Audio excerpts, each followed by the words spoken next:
గర్వమంట తలదించిత ధర్మమంట తెల్లబట్ట గడితే నేరం తెలివే మన పాలిట శాపం తెల్లబట్ట గడితే నేరం తెలివే మన పాలిట శాపం గుళ్ళు మనకు వేరేనంట బల్ల చదువు తేడానంట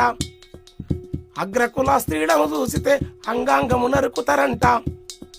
స్త్రీలను అవమానించితే శిక్షించుట న్యాయమే కాని స్త్రీలను అవమానించితే శిక్షించుట న్యాయము కాని ఇదే కారణము మనము చూపితే ఇదే కారణము మనము చూపితే నేను వాళ్ళ తలలెన్ని రాలవలే అందుకోరా అందుకోర గుర్తుపందుకో ఈ దొంగల దరిమేటందుకు ప్రతిభ అంటూ వాడు పళ్ళు రేగి ఎగురుతుండు ప్రతిభ ఆడబుట్టెరా ఈ ప్రతిభ ఎవని సొత్తురా నల్లరేగడి బీడు నలిగేటట్టు దుక్కి దున్ని సక్కని